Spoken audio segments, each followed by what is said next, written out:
Alors aujourd'hui nous avons une fête qui ne célèbre pas un événement de la vie du Christ, pas un épisode, mais qui célèbre un dogme. Vous avez quelques fêtes comme ça dans l'année, comme l'Immaculée Conception, vous voyez, fête mariale, qui va dire quelque chose de la théologie. Et si nous comprenons en fait ce dogme de la Trinité aujourd'hui, Dieu est Père, Fils et Saint-Esprit, eh bien, nous allons comprendre notre être, ce que nous sommes à l'image de Dieu, et puis notre faire, qu'est-ce qu'on va faire, voyez ?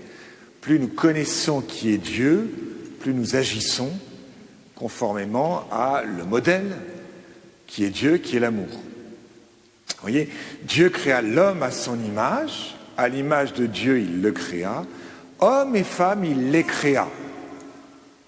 Donc on voit bien que l'image, dans la Genèse, est dans l'homme et la femme.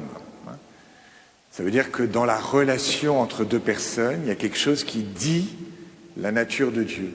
Dieu est un être de relation, et sur la terre, ce qui rend présent cette relation, d'une manière exceptionnelle, c'est l'homme et la femme, et puis après, c'est aussi nos relations au sens large.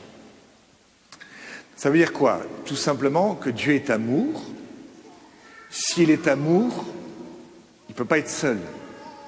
Dieu est amour en lui-même. C'est-à-dire qu'il n'a pas attendu d'être amour suite à la création de l'homme. Je suis amour parce que, oui, j'aime l'homme. Oui, mais ça veut dire que je suis, à ce moment-là, une nécessité. Je ne suis pas aimé gratuitement. Non, Dieu est amour avant que le monde existe. Si Dieu est amour avant que le monde existe, ça veut dire qu'il vit en lui-même une relation. Parce que pour aimer, il faut être en relation. Et alors cette relation, elle est dévoilée au fur et à mesure, et c'est la fonction du Christ. Il va progressivement révéler le Père et expliquer que le Paraclet va être envoyé, donné. Donc, vous voyez, aujourd'hui, ce que je voudrais, c'est qu'on comprenne bien cette communion d'amour qui est symboliquement représentée ici à travers un épisode de Genèse 18, voilà, qui ne fait pas partie de nos textes, mais vous voyez, on a 3 personnes qui apparemment se ressemblent tout en étant différentes. Bon, une même nature, 3 personnes. Mais plus nous allons comprendre qui est Dieu, plus nous allons comprendre notre vocation, plus nous allons comprendre ce que signifie aimer. Aimer, c'est donner, aimer, c'est recevoir, et cette relation d'amour, c'est l'amour échangé entre 2 personnes. Si vous préférez, le Père, c'est tout l'amour donné, le Fils, c'est tout l'amour reçu, et l'Esprit Saint, c'est l'amour échangé entre le Père et le Fils. On va d'abord regarder qui est Dieu, Père, Fils, Saint-Esprit, et je donnerai 3 conséquences après pour nous. Donc si je comprends, aimer, c'est donner. Le Père, c'est tout l'amour donné. En fait, il ne fait que ça. Hein. Oui, parfois, il y a des pères parmi nous, mais ils sont pères, j'ai envie de dire, un certain temps, mais ils ne sont pas tout le temps à engendrer leur fils. Hein. Parce que, vous voyez, ce qui n'est pas pareil dans la Trinité, le Père est toujours Père, tout le temps. Tout le temps, il engendre le Fils. Aimer, c'est donner. Je comprends que ma joie, c'est de donner. J'aime bien ce que disait une religieuse, elle disait « La joie, c'est ce qui demeure quand on a tout donné. » La joie, c'est ce qui demeure quand on a tout donné. Vous voulez être joyeux ? Il faut donner. Comme le Père. D'accord ? Le Père est infiniment joyeux car il ne garde rien pour lui. Et c'est ce que disait le Concile Vatican II. Il disait, vous savez, l'homme ne se trouve que dans le don désintéressé de lui-même. Est-ce que si je n'ai pas une tristesse en moi, est-ce qu'elle n'est pas liée au fait que finalement je ne vis pas cette image de Dieu parfaitement, parce que je garde les choses, vous voyez, je ne donne pas. Aimer, c'est donner. Aimer, c'est recevoir. Alors le Fils, lui, il reçoit tout du Père. Tout, son être, vous voyez, est reçu totalement du Père. D'ailleurs, il le dit lui-même. Le Fils ne peut rien faire par lui-même, il ne fait que ce qu'il voit faire au Père. Tout ce que le Père fait, le Fils le fait également. Donc le Fils, il est dans cette écoute profonde du Père. Aimer, c'est écouter profondément ce que l'autre veut te donner. c'est le recevoir. Parfois, on a des difficultés à recevoir. On a des difficultés de recevoir un cadeau, par exemple. Certains, ils n'aiment pas recevoir des cadeaux. Bon. Ou de recevoir un conseil. Pas recevoir un conseil. Recevoir une idée d'un autre. Pas recevoir une idée d'un autre. Vous voyez ? J'ai besoin de personne. Je suis mon propre chemin. J'aime être autosuffisant. En fait, je n'aime pas. Parce que celui qui aime, c'est celui qui reçoit. Et alors l'Esprit Saint, c'est, j'ai dit, aimer, c'est disparaître, tout en demeurant derrière. En fait, l'Esprit Saint, c'est l'amour entre le Père et le Fils. Et oui, c'est un amour qui ne se signe pas par une présence excessive. L'Esprit Saint, vous le voyez à travers ses effets. Très curieux, mais dis donc, un Claudel, par exemple, qui va à Notre-Dame de Paris un jour de Noël et qui sent une joie extraordinaire dans son cœur. Ça, c'est l'Esprit Saint. Et donc, il arrive, ce Claudel, à passer de cette joie à la personne du Saint-Esprit.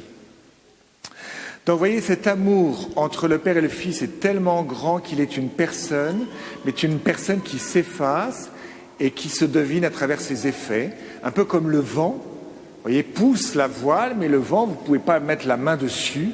Pourtant, vous voyez bien que la voile toute seule, eh bien, elle ne serait pas gonflée. Donc, les effets du Saint-Esprit, c'est la joie, la patience, la paix, etc. Tous les fruits dont parle saint Paul. Saint Augustin disait, le Père, c'est l'aimant, celui qui aime, le Fils, c'est l'aimé, et l'Esprit Saint, c'est l'amour. Alors, c'est quoi les conséquences concrètes ? J'en donne 3. Peut-être la première conséquence, c'est que aimer, c'est œuvrer à plusieurs.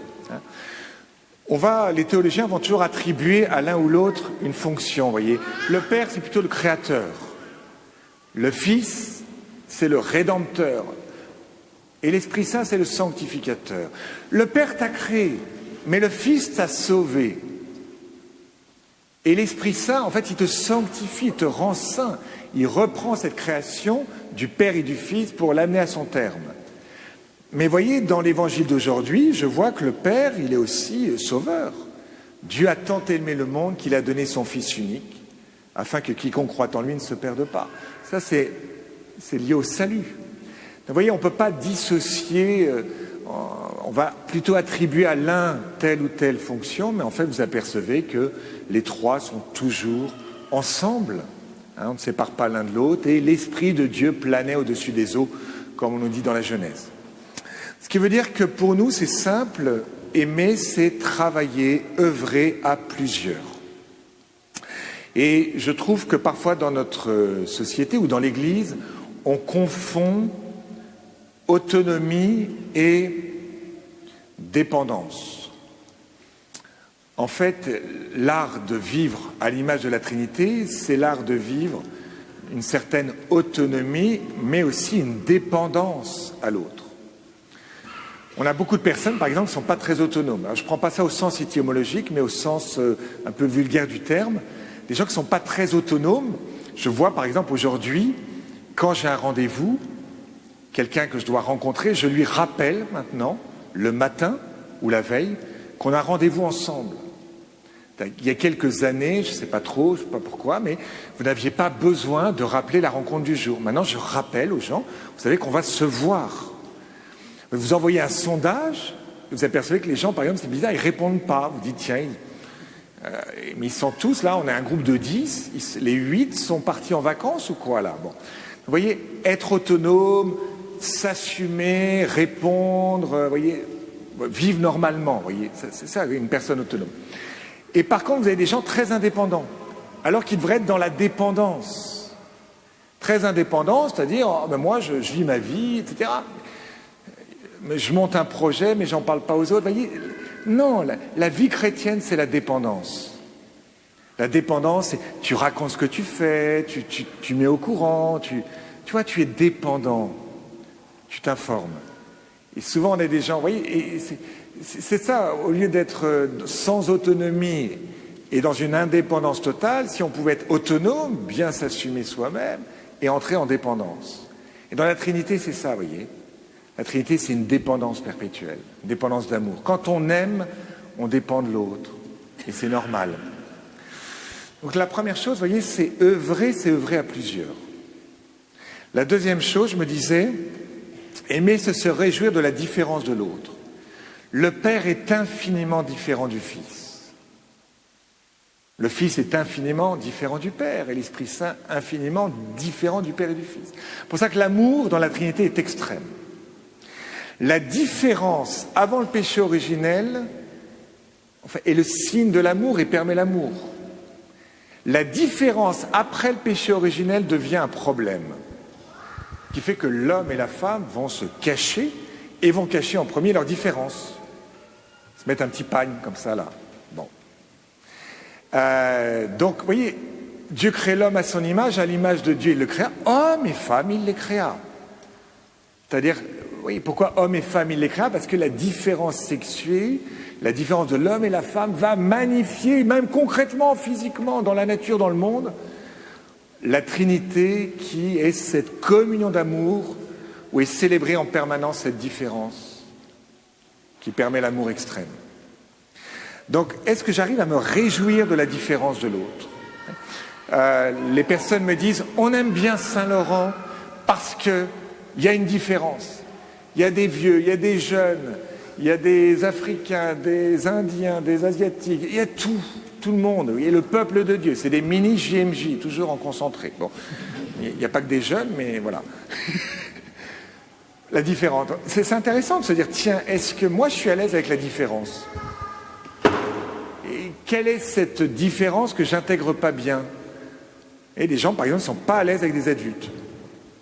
Ou des adultes ne sont pas à l'aise avec des enfants. Ou des hommes qui ne sont pas à l'aise avec des femmes. Ou des femmes pas... Est-ce qu'il y a des différences que je ne gère pas bien? Et puis, aimer, c'est aimer toute personne de manière égale. Je me disais, dans la Trinité, en fait, le Père est égal au Fils, le Fils est égal au Saint-Esprit. Il n'y en a pas un qui est plus grand que l'autre. Donc, aimer l'autre, entrer en relation, c'est être dans une relation d'égalité. Et d'une certaine manière, c'est passer de la bienfaisance à l'amitié. Parfois, nous les chrétiens, on peut être dans la bienfaisance. Une image, c'est le bon samaritain.